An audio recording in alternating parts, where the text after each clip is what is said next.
Assalamualaikum class, welcome to the lecture of data mining, and our topic is sport vector machine.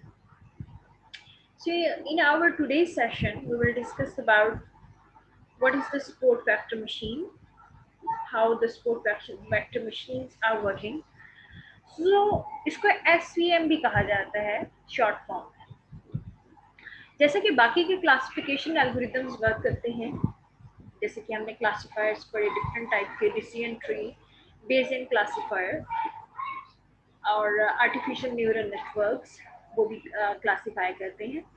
सो इसी तरह से हमारे पास mathematical mapping के लिए क्लासिफिकेशन में हम एक और चीज़ यूज़ करते हैं, that is the sport vector machines.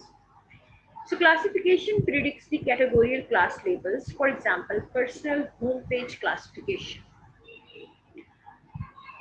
Classifications में हम ये देखते हैं कि हमारे पास डिफरेंट टाइप के डाटा सेट्स हैं, डाटा सेट की एट्रीब्यूट्स हैं, लाइक एक्स है, x1 up to so on, yi है जिसमें प्लस माइनस दोनों चीज़ें हो सकती हैं. सो हमारे पास x1 जो है that is the total number of the word home page and x2 is total number of word welcome.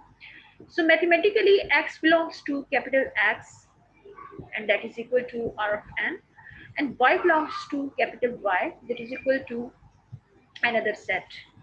So x का सेट ये है कि x1 x2 up to so on, और y सेट है that is the plus minus different type की attributes हैं. So this is the data set और ये इसकी data set की entities या attributes है, ठीक है. x data set है और y है, ठीक है, and x belongs to x and y belongs to y. So we want to derive a function f of x y.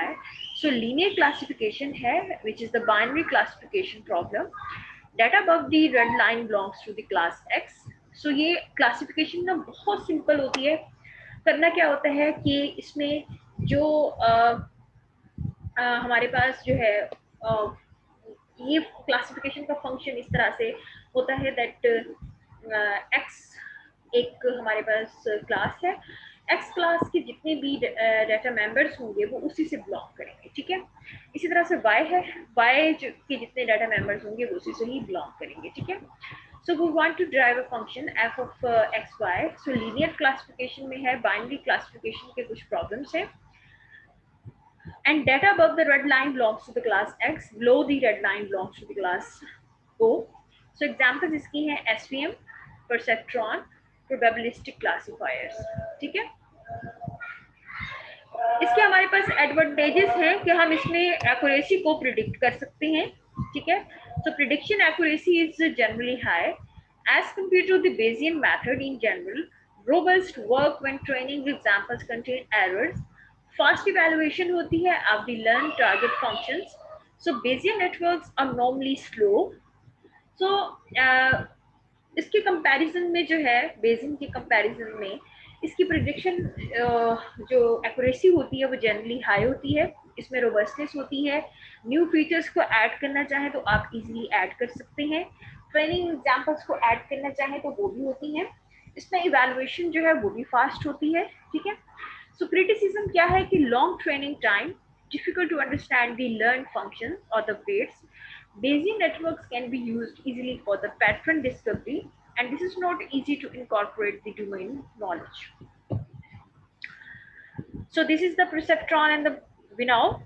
इसमें हमारे पास क्या है कि सर्कुलर फॉर्म में एक कुछ शेप्स में हमारे पास डाटा सेट है विच इज द वेक्टर, ठीक है. कुछ हमारे पास दूसरे डाटा सेट्स हैं और इसके अलावा जो है हमारे पास इनपुट्स देते हैं और आउटपुट जो है वो क्लासिफिकेशन परफॉर्म करता है एफ ऑफ एक्स. इनपुट्स में वेक्टर्स हैं और स्केलर्स हैं. F of X of I greater than 0 for Y I is equal to +1, F of X I less than 0 for Y I is equal to -1. So F of X belongs to W X plus B is equal to 0, ठीक है, और w1x1 plus wx2 plus b is equal to 0. सो ये हमारे पास इस तरह से classification इसकी perform होती है लाइक दिस. सो ये जो हम लाइंस लगाते हैं, you can say that just like we draw the perpendiculars. जो ये लाइंस हैं ये एक्चुअली ड्रॉ होती हैं. ड्रॉ किस पर्पस के लिए होती हैं कि किस तरह से हमारे पास ये है परसेप्ट्रॉन्स में इसको एडिटिवली इसमें ऐड करते हैं. So sport vector machines are relatively new classification method for the both linear and the non-linear data.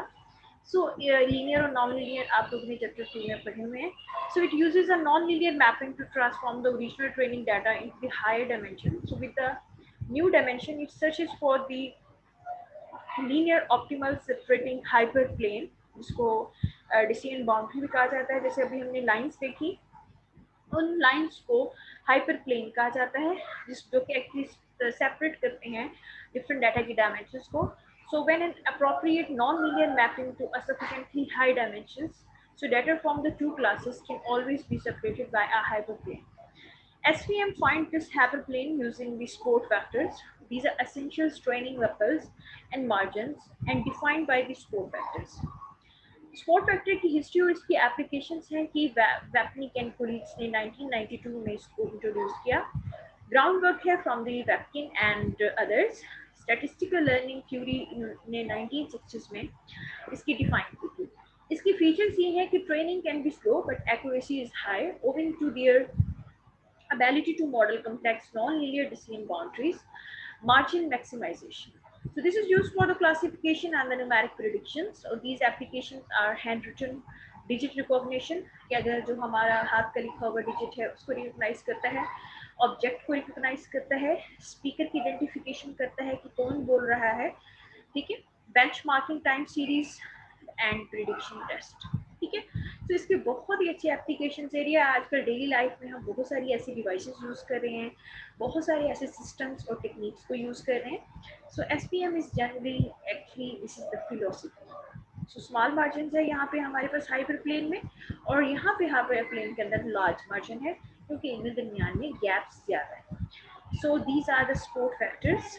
So this is an example, other an example जिसमें मार्जिन और सपोर्ट फैक्टर्स हैं, classes हैं different type की. एक y है that is +1 which buys computer. दूसरी class है buys computer is equal to no which is -1. ठीक है, तो इनके दरमियान ये मार्जिन. ये एक और एग्जाम्पल है दैट इज लीनियरली सेपरेबल. ठीक है, कि आप इसकी मार्जिन लगाते हैं हाइपरप्लेन्स के.